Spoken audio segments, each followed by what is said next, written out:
토마토가 과일일까요? 채소일까요? 토마토는 채소입니다. 잘 맞히셨어요? 그럼 오이는 채소일까요? 열매일까요? 열매입니다. 오이가 채소가 아니고 열매예요. 그럼 감자는 뿌리일까요? 줄기일까요? 이것도 양분으로 나누게 되는데, 왜 땅속에 있으니까 당연히 우리는 뿌리라고 생각을 하는데 뿌리가 아니고 줄기입니다. 그럼 바나나는 열매일까요? 풀일까요? 여기쯤 와가지고 이제 또 아리송해지지요. 바나나 우리가 먹는 건데 이게 열매냐 이게 풀이냐? 여러 해 살이 풀입니다. 풀. 그럼 양파, 여러분들 요리할 때 절대 빼놓을 수 없는 양파, 이게 채소일까요? 백합일까요? 당연히 우리는 채소로 알죠. 왜? 음식할 때 사용하는 것이니까 채소로 알지만은 아니에요. 백합의 일종입니다.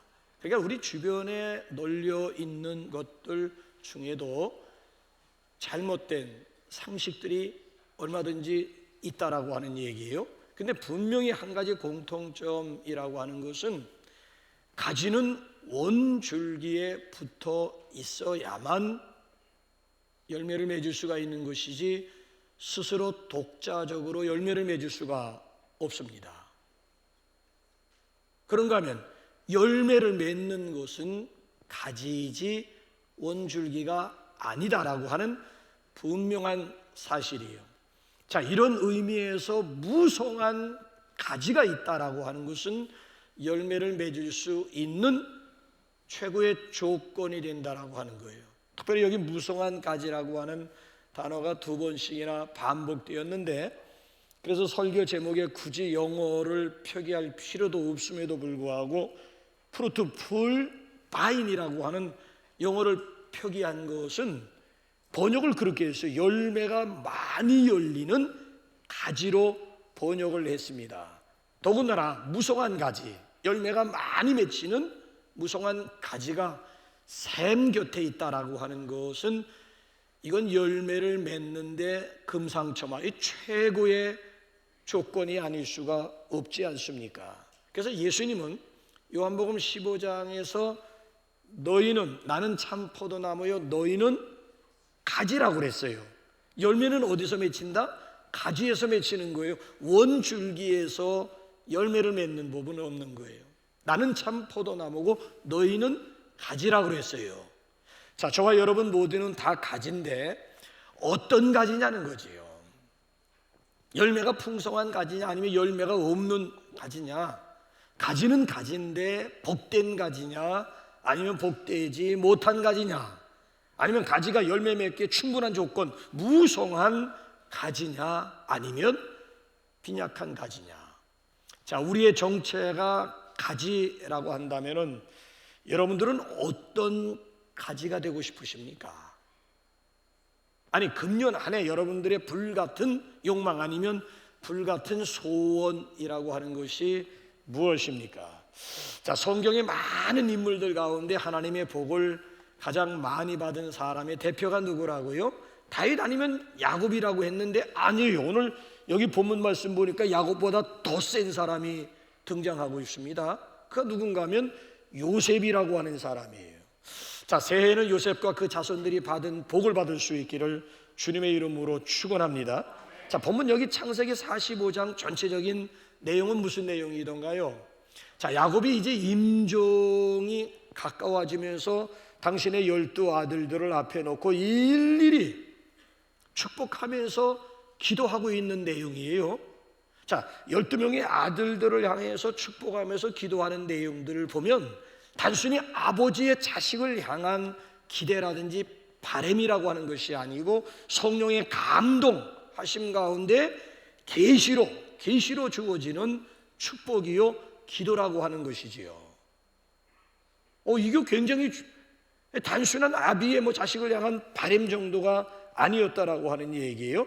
그래서 여기 나와 있는 이 축복의 기도라고 하는 것은 수천 년을 통해서 이미 성취가 되었고 또 앞으로 예수님이 재림하실 때까지 계속 이어지게 되는 응답의 말씀이라고 하는 것입니다. 그래서 이런 기도를 가리켜서 뭐라고 그래요? 예언적 축복 기도라고 하는 거예요. 자, 야곱이 12 아들들에게 예언하면서 축복하는 그 내용들을 또 쭉 살펴보게 되면 12명의 아들이라고 하지만 그 중에 두각을 나타내고 있는 2명의 아들이 소개가 되고 있어요. 49장에 보면 그 2명의 아들이 누군가 하면 넷째 아들 유다와 11번째 아들이었던 요셉이라고 하는 사람이에요. 자, 아시는 대로 야곱이 12명의 아들들 가운데 맏아들 장자가 누구던가요? 루벤이죠. 루벤. 근데 이 루벤은 아버지의 침상을 더럽혔다 해가지고 장자권을 빼앗기게 됩니다. 누구에게 빼앗기게 되는가 하면은 제 사남이었던 유다에게는 영적인 장자권이 유다에게 넘어가게 되고 육적인 장자권은 누구에게로 넘어가게 되는가 하면 11번째 아들이었던 요셉에게로 넘어가게 됩니다. 자, 제 얘기가 아니고 한번 역대상 5장 1절 2절 성경을 한번 직접 확인해 보세요. 시작. 루벤은 장자라도 그의 아버지의 침상을 더럽혔으므로 장자의 명분이 이스라엘의 아들 요셉의 자손에게로 돌아가서 족보에 장자의 명분대로 기록되지 못하였느니라. 유다는 형제보다 뛰어나고 주권자가 유대에게서 났으니 장자의 명분은 요셉에게 있으니라. 유다는 형제들보다 뛰어나고 주권자가 유다에게서 났으니, 여기 주권자라고 하는 것은 왕이에요. 왕.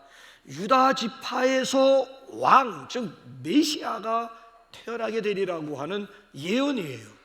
그래서 이 유다는 영적인 장자권을 이어받게 되었고, 그냥 육적인, 우리가 보통 이야기하고 있는 육적인 장자권은 누구에게 있는가 하면 11번째 아들 요셉에게로, 루벤의 장자권이 11번째 아들이었던 요셉에게로 넘어가게 되었다라고 하는 거예요. 그래서 이 요셉은 다른 형제들보다는, 다른 지파들보다는 더 큰 복을 받았다라고 하는 이야기예요. 그럼 요셉이 받은 복은 무엇이었을까요?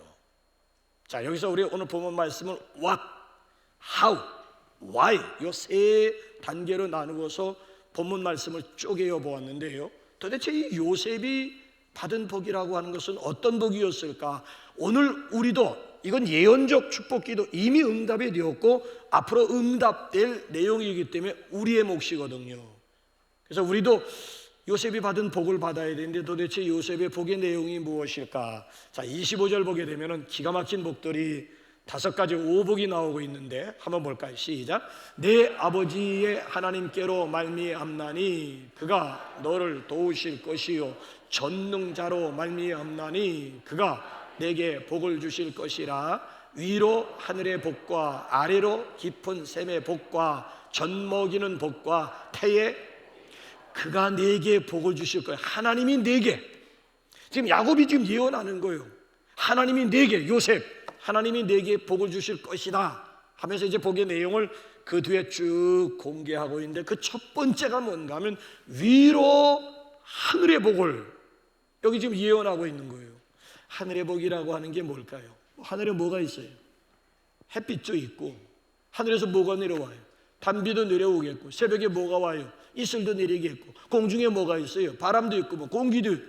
뭐 하늘의 복이라고 하는 것은 뭐 햇빛의 복도, 단비의 복도, 이슬의 복도 있겠고, 구름에 또 적절하게 또 구름으로 가려줘야 만물의 결실이 오는 것, 뭐 이런 복도 있습니다만은 그 외에 하늘의 복이라고 하는 것은 어떤 복일까요? 하늘의 복이 또 따로 있단 말이에요.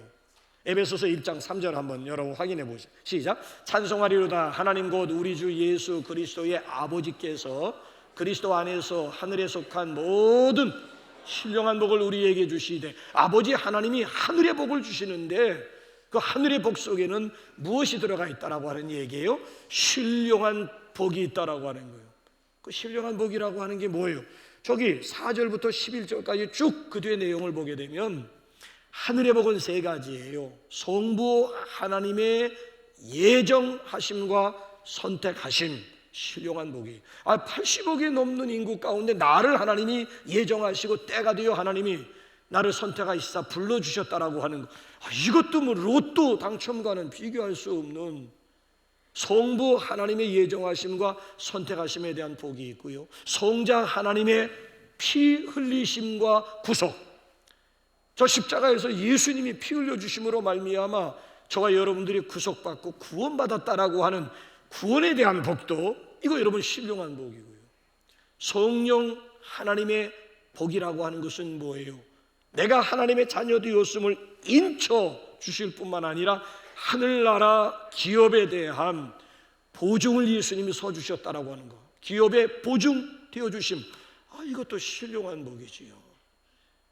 그러니까 한마디로 말씀드리면 하늘의 신령한 복이라고 하는 것은 우리의 영혼이 잘 되는 복이, 영혼이 잘 되어야만 범사도 잘 될 줄로 믿습니다. 그래서 위로 하늘의 복이 첫 번째 복이고요, 그 다음에 아래는 어디에? 땅의 복이지 뭐. 위로 하늘이면 아래로는 땅이지 뭐. 땅의 복 가운데 최고의 복이 뭐예요? 셈의 복이 있다라고, 아래로 셈의 복이 있다라고 하는 거예요. 자, 여기서 셈이라고 하는 것은 우리나라에서 말하고 있는 그런 셈으로 여러분 이해하시면 안 되고요, 이스라엘을 다녀오신 분들은 아시겠습니다만은 토양이 우리나라와는 정반대예요.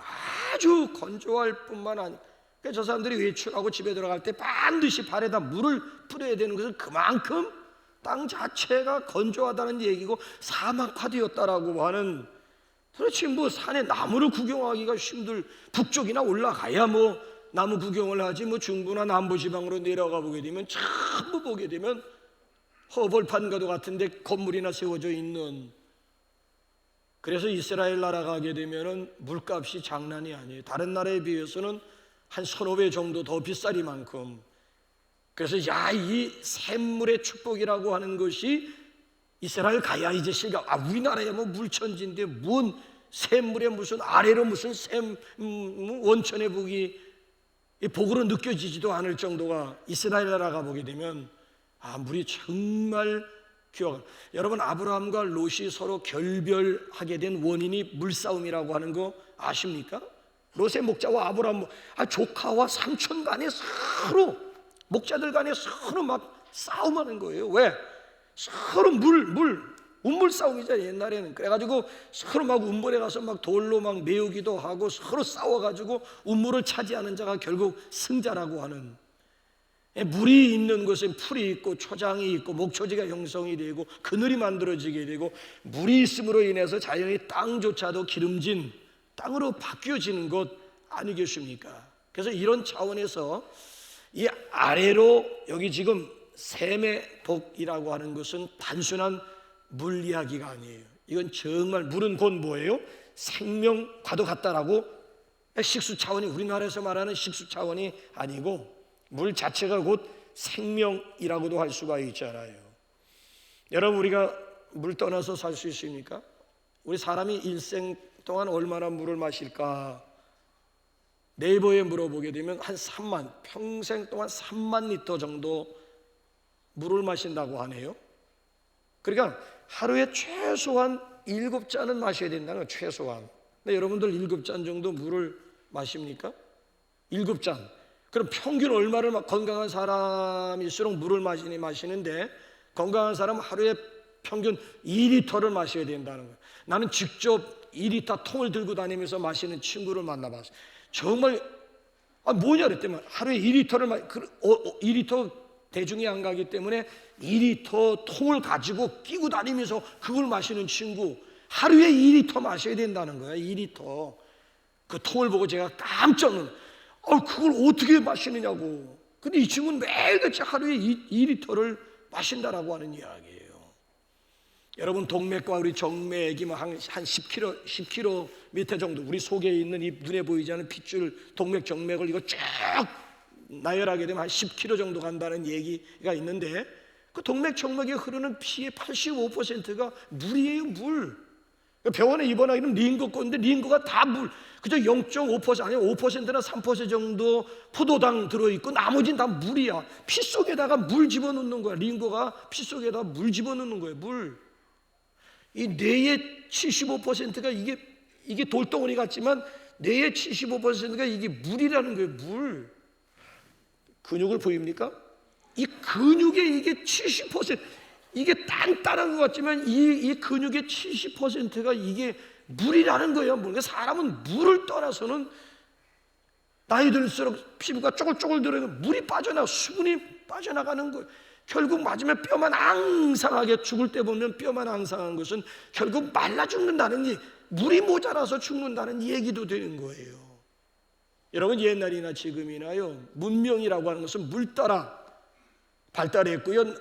도시라든지 민족이라든지 다 여러분 물과 연관되어 있죠. 물이 있는 곳에 동네가 형성이 되고 강줄기를 따라 가지고 도시들이 만들어지고 있지 않습니까? 여러분 역사 공부했습니다마는 4대 문명의 발생지가 어디던가요? 저 황하강을 끼고 중국 문명 발달했고요. 겐지스강이라든지 아니면 인더스강을 통해서 인도 문명, 저기 이집트, 애굽, 성경에서 애굽, 현재 이집트라고 하는 나라가 보게 되면 뭐가 흐르던가요? 나일강을 중심으로 해가지고 이집트 문명이 꽃을 피우게 되고,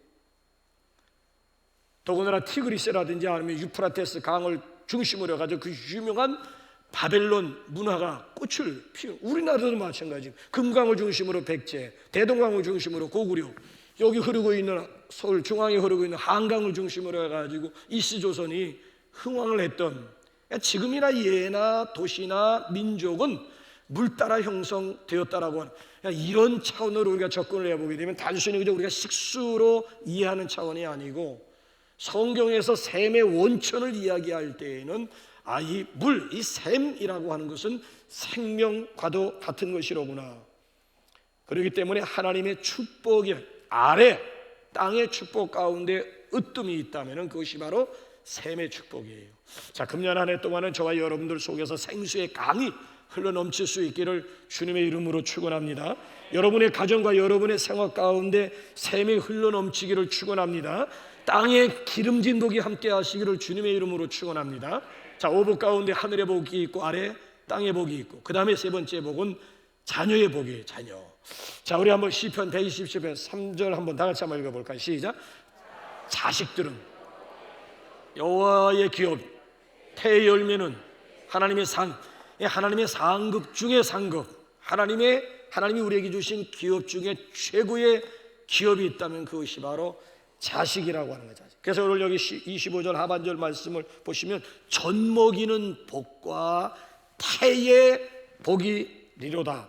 그게 자식과 후손에 대한 복이에요. 그래서 옛날부터 우리 어른들이요, 행복한 가정은 세 가지 소리가 담장 밖으로 흘러 나와야 된다라고 하는 말이 있어요. 행복한 가정, 어떤 가정이 행복한 것이냐? 남자들의 책 읽는 소리가 흘러 담장 밖으로, 아낙네들의, 부인네들의 이게 뭐예요? 다듬이질. 저도 어렸을 때 그 다듬이질, 어머님이 다듬이질 하는 거 옆에서 말해보면서 저도 많이 두드려 봤는데, 그 가락이 그 어머니를 따라갈 수가, 그냥 두드리는 것 같지만 그냥 두드리는 게 아니에요. 참 그 가락이라고, 아직까지도 그 향수가 있는데, 나도 흉내를 많이 내봤는데 어머니를 못 따라가겠더라고요. 어쨌든 부인네들의 다듬이질 소리가 담장 밖으로, 또 한 가지가 아이들의 웃음소리예요. 아이들은 별것도 아닌 거죠. 까르르 울면서, 웃으면서 그 아이들이 점점 자라면서 웃음을 잃어가고 나중에 이제 성인이 되어가지고는 하루에 한두 번도 웃지 못하는, 웃는 날이 없는 마지막을 살아간다라고 하는 것은 안타까운 일이 아닐 수가 없잖아요. 그래서 시편 128편도 보게 되면 내 상에 둘린 자식들은 어린 감람나무 같은, 내 상에 둘린 자식들, 그게 복이라는 거예요. 그래서 성경은 복을 수천 대 얘기하는 건 내 대에서 끝나는 게 아니고 수천 대, 자식의 자식을 볼 수 있다라고 하는 것이 하나님이 이 땅에서 우리에게 주시는 축복 중에 축복이라고 하는 얘기예요. 물론 우리가 자식들을 키우다 보게 되면 속상할 날도 많이 있고 우는 날도 많이 있습니다만, 그러나 웃는 날이 더 많습니다. 자식이 왼수가 아니고 하나님의 은혜임을 믿으시기 바랍니다. 자여손의 축복이 저와 여러분들 가운데 함께 하시기를 주님의 이름으로 축복합니다. 자, 네 번째 복은 월등함, 엑셀런트라고 하나요? 탁월함의 복이 있어요. 자, 우리 한번 26절, 이게 무슨 뜻인지 여러분 한번 보세요. 저기 시작. 내 아버지의 축복이 내 선조의 축복보다 나아서 영원한 산이 한없음 같이 이 축복이 요셉의 머리로 돌아오며 그 형제 중 뛰어난 자의 정수리로 그 형제들 중에 뛰어난 자의 축복. 자, 내 아버지, 지금 야곱이 아들 요셉에게 축복하는 내용이에요. 요셉에게 축복은 내 아버지의 축복이 야곱의 축복이에요. 야곱의 축복. 야곱의 축복은 어떤 축복이냐면 선조 누구예요? 아버지 이삭, 할아버지 아브라함이 받은 축복보다 더 나은 축복이야. 근데 내가 지금 아브라함과 이삭이 받은 축복보다 더 나은 축복을 받는데 너는 나보다 더 뛰어난, 모든 형제들보다 뛰어난 복을 받을 것이라고 하는. 그러니까 여러분, 무슨 우리는 다윗과 야곱이 최고인 줄 알았는데 야곱보다 더 센 사람이 지금 여기 지금 본문에 지금 소개가 되고 있다니까요. 탁월한 뛰어난 복을 여기 지금 예언하고 있는 거예요. 여러분, 그래서 실제적으로 이 요셉이 뛰어난 탁월한 복을 받게 되는데 어느 정도인가 하면 다른 11명의 형제들보다는 정확하게 2배. 그래서 여러분, 이스라엘의 12지파가 어떻게 형성되던가요? 레위지파, 성전에서 맏아들로 바쳐지는 레위지파 빼고, 그 다음에 요셉 빼고 요셉 대신 누가 들어가게 되던가요? 요셉의 2 아들이 누구예요? 므낫세와 에브라임 2 아들이잖아요. 그러니까 요셉이 당신이 빠지고 그 대신 12지파가 기업을 분배받을 때 자기 2 아들이 12지파로 들어가는 2배를 받는 거예요. 2배를. 므낫세와 에브라임 지파가 들어가잖아요. 그래서 가나안에 들어가가지고 각각 다 정확하게 동서남북으로 정확하게 분할해가지고 기업을 분배할 때 요셉은 2배. 왜? 장자잖아요. 그날의 문화를 보게 되면 여러 형제들 가운데 맏아들 장자는 2배야. 2배.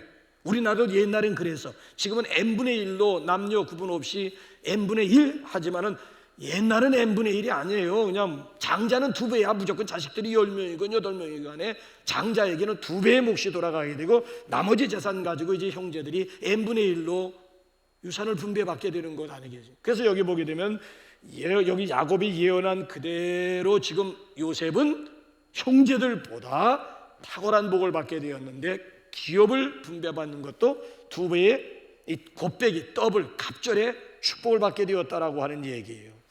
금년에도 저와 여러분들 모두 장자의 축복이 함께 하시기를 주님의 이름으로 축원합니다. 자, 마지막 이 5번째 복이 뭔가 하면 전화위복의 복이야.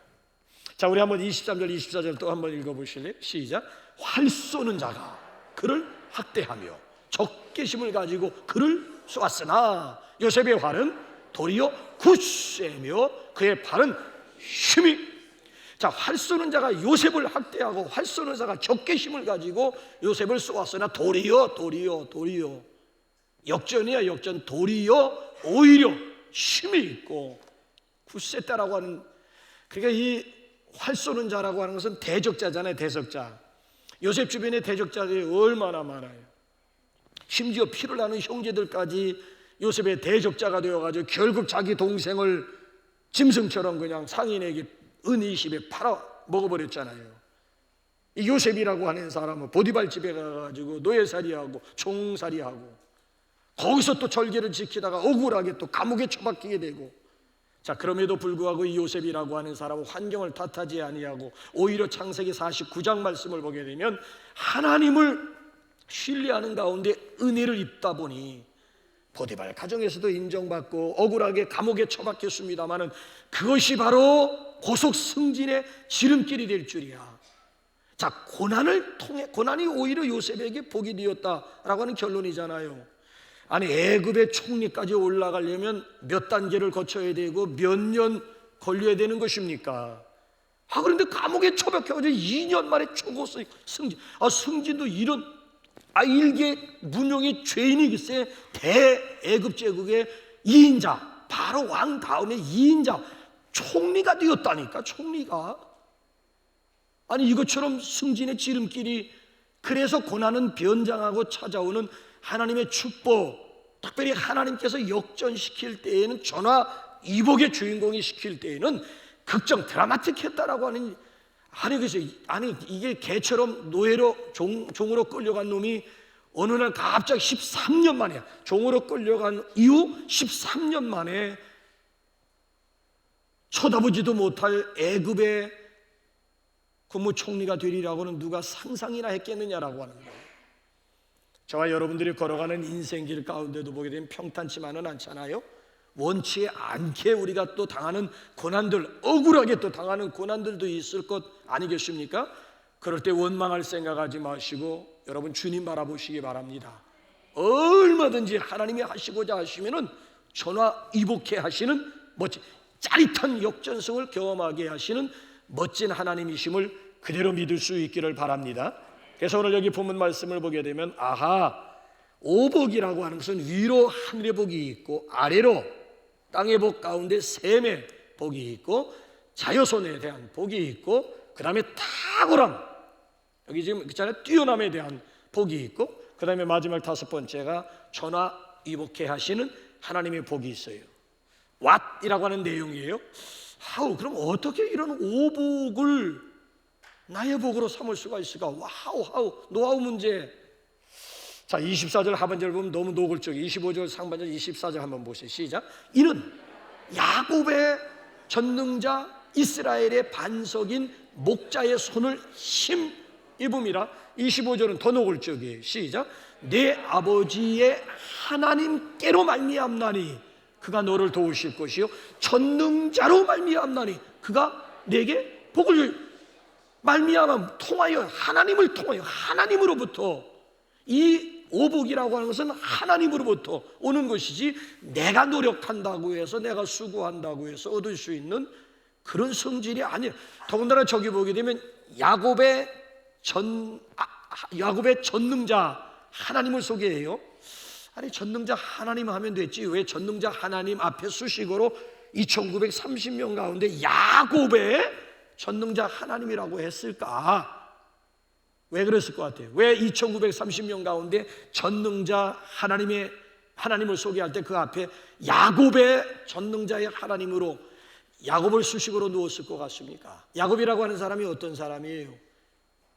혈혈단신으로 야간 도주했던 사람 아닙니까? 살기 위해서 야간에 밤에 36개 주랭랑 쳤던 참, 그것도 급히 떠나다 보니까 기름 한 병 가지고 출발한 거예요. 기름 한 병 가지고 혈혈단신으로 야반 도주했던 장본인 아닙니까? 그 기름 한 병조차도 빼내려서 꿈에 하나님 만나고 그 다음에 베개했던 돌 세워놓고 거기다가 자기 가지고 있는 전체가 기름 한 병인데 그 기름을 거기다가 지금 쏟아 부어가지고 하나님 앞에 제사를 드리고 달랑 바단 아람까지 도망을 가고 있는 야곱이잖아요.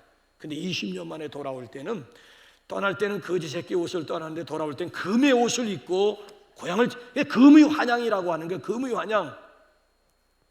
혈혈단신으로 맨주먹 불끈 쥐고 밤에 그냥 도망갔던 장본인이 20년 만에 돌아올 때는 거부가 될 뿐만 아니라 일개 추장이 되어가지고 당당하게 고향을 찾고 있는, 이게 야곱의 노력만 가지고, 아니 얼마나 여러분 라반이 얼마나 10번씩이나 막 계약을 위반해 가면서 얼마나 야곱을 죽이기 위해 가지고 으르렁거리는 사람들이 얼마나 많았는데 야곱 심 가지고 이게 전능자 하나님의 손이 아니고 하나님이 막아주시고 하나님이 이끌어주시고 하나님이 부어주시지 아니하고는 20년 만에 거부가 될 수도 없고 추장이 될 수도 없는 거예요. 그래서 전능자 하나님의 손을 힘입었기 때문에 가능했다라고 하는 것을 여기서 지금 요셉이 어떻게 이렇게 야곱보다 더 큰 축복을 받을 수가 있느냐, 여호와 하나님으로 말미암았음을 여기서 강조해 주고 있잖아요. 요셉이 바로 그 하나님과 함께 했다. 그래서 22절 우리 상반절 다시 한번 보실래요? 22절 시작. 요셉은 무성한 가지 곧 샘 곁에 무성한 가지라. 요셉은 무성한 가지인데 그 무성한 가지가 어디 있었다고요? 샘 곁에 있었다는 거예요. 샘 곁에. 그럼 이 샘이 뭐냐?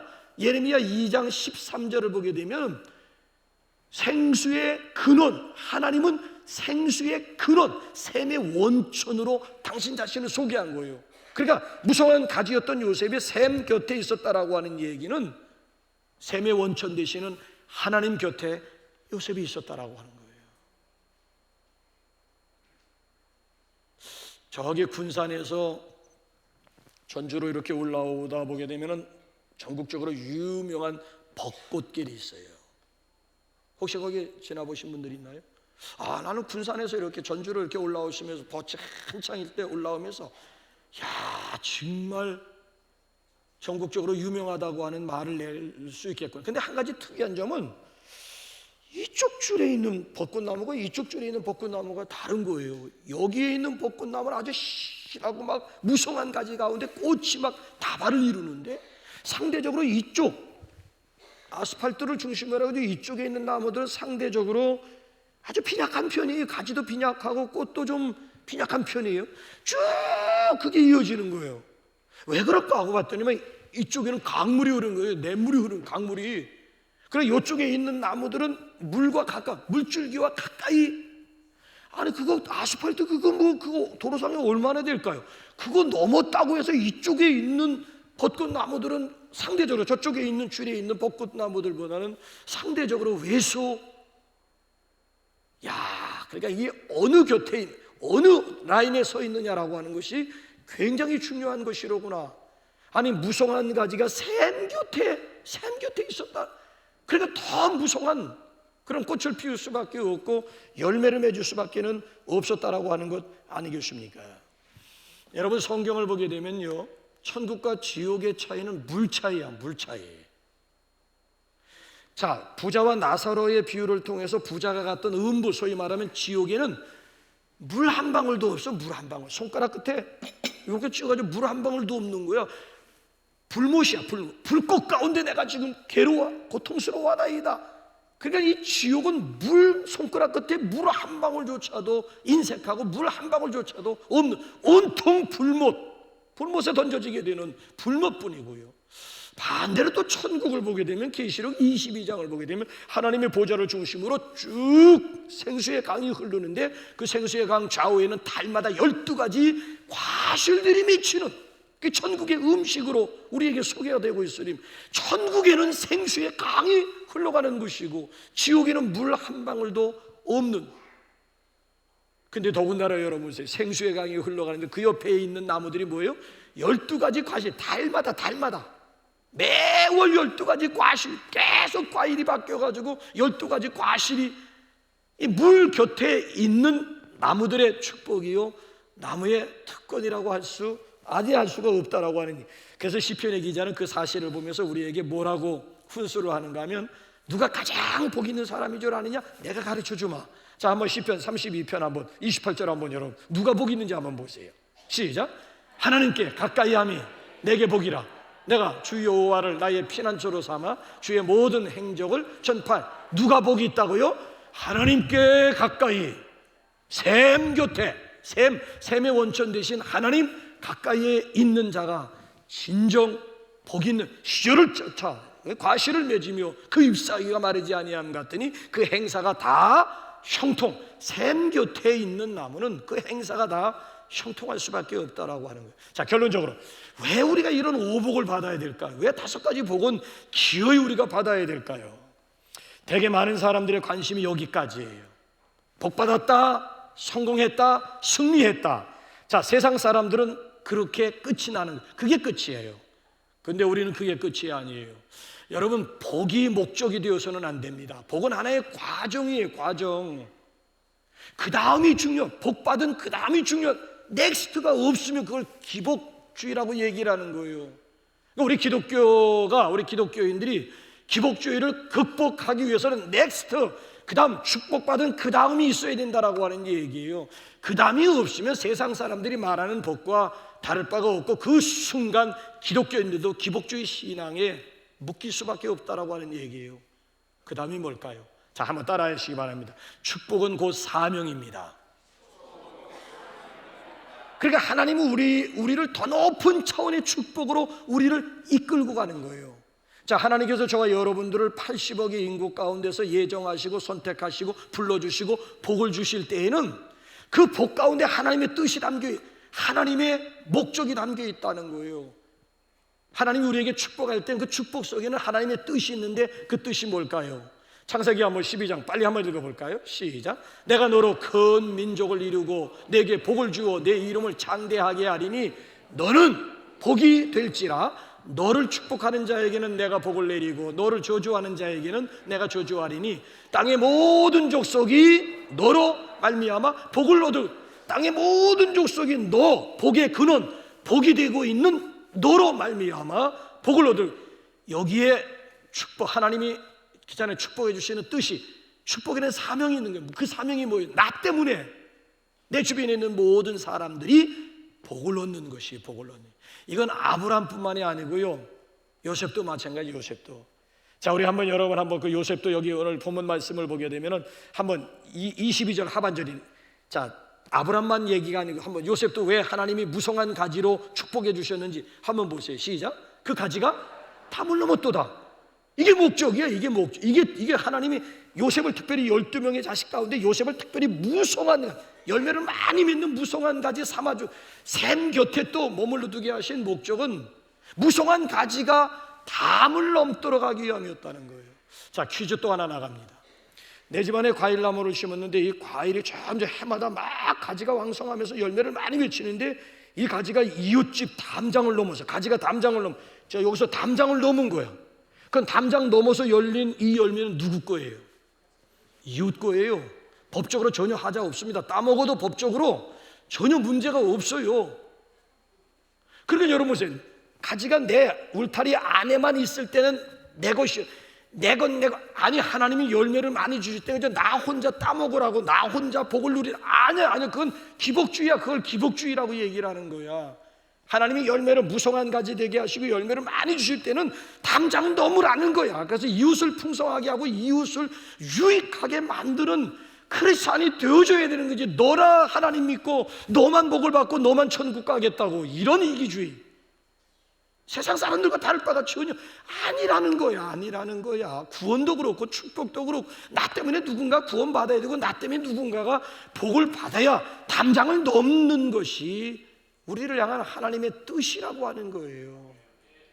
자, 중학생이 이렇게 하루는 길을 가는데 목사님이 아주 비싸 보이는 자전거를 열심히 막 닦고 있는 거야. 중학생이 그 모습을 보면서 자전거 정말 좋아 보이네요. 비싸게 주고 사셨지요? 그랬더니만 이 목사님은 아니다.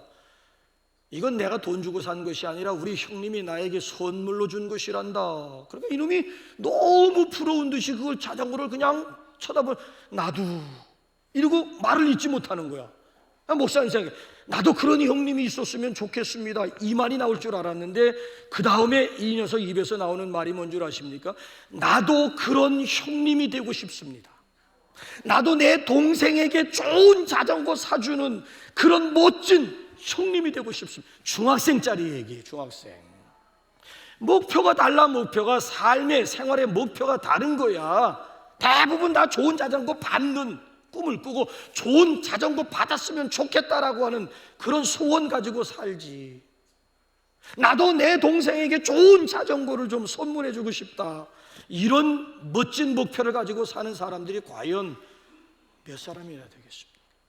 여러분들은 어떤 목표를 가지고 있습니까? 밤낮 그저 받기만 하는, 움켜쥐려고만 하는, 아니면 나도 하나님이 나에게 복을 주시는데 나도 좀 내 주변에 있는 사람들에게 좀 함께 나누면서 선한 영향력을 좀 끼치다가 이름 석자 남기고 좀 하나님 앞에 서야 되겠다라고 하는 이런 멋진 비전, 이런 멋진 삶의 목표를 우리 한번 2025년도에 한번 우리 목표를 한번 좀 수정을 해보는 그런 한 해를 여러분 삼으면 어떠할까요?